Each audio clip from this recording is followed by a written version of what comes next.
A história do boi voador. A história do boi voador aconteceu na época do domínio holandês no Nordeste, entre os anos de 1630 a 1654. Vencido o período inicial da resistência, a Companhia das Índias Ocidental nomeou o conde João Maurício de Nassau para administrar a conquista, tendo chegado em Recife em 1637. Maurício de Nassau chegou em Recife fazendo algumas mudanças. A cidade que Nassau conheceu era formada por casas agrupadas nas poucas áreas de terra firme e seca. Para construir sua residência, Nassau escolheu a ilha de Antônio Vaz, atual Santo Antônio, batizada de Cidade Maurícia.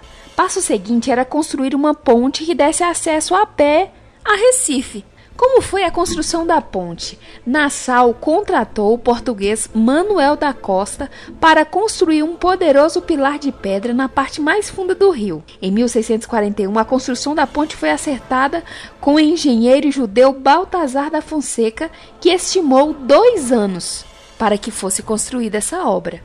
No final de 1642, estavam concluídos 15 pilares de pedras do Alto de Maurícia e fixada várias vigas de um pilar para outro.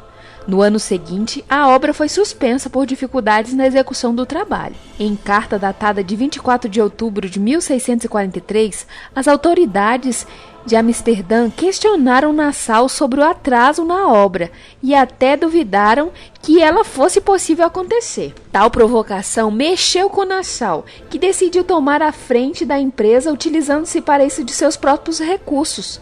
4 meses depois, a obra de Nassau estava concluída. Mas de onde vem essa ideia de boi voador? Como foi isso? Como aconteceu? Recife se preparou para a grande festa de inauguração da ponte, marcada para um domingo, dia 28 de fevereiro de 1644. Nassau fez questão de atrair uma multidão para atestar a grandeza de sua obra. Mas não lhe bastava ver o povo reunido no local. Era necessário convencê-los a atravessar a fonte e pagar o pedágio devido. Para garantir muitos pagantes, Nassau fez uma propaganda inusitada. Anunciou que naquele dia um boi iria voar sobre a ponte e avisou qual seria o animal. O boi pertencente a Melchior, conhecido entre os populares por sua mansidão. A notícia atraiu gente dos arredores e dos engenhos longínquos.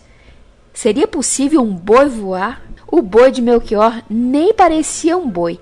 Era um animal tão diferente, quem sabe não teria habilidades das aves. Perguntavam os populares. À beira da praia ergueram-se palanques para as damas e os homens bons. Música tocava em coretos e sob toldos multicoloridos distribuíam-se refrescos e guloseimas. Anoiteceu e acenderam-se as luminárias da ponte.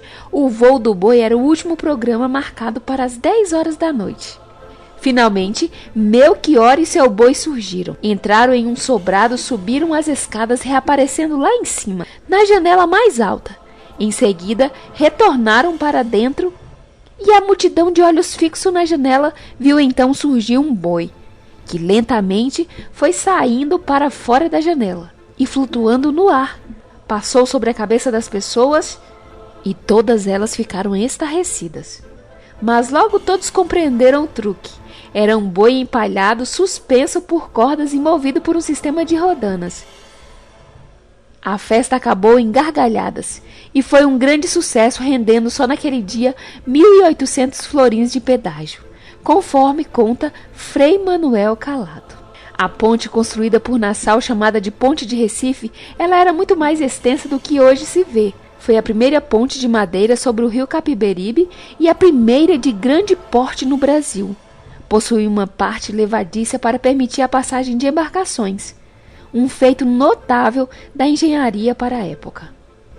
Ela durou mais de 200 anos, tendo sido reformada 3 vezes. Em 1865 foi substituída por uma de ferro, cujas peças principais vieram da Inglaterra.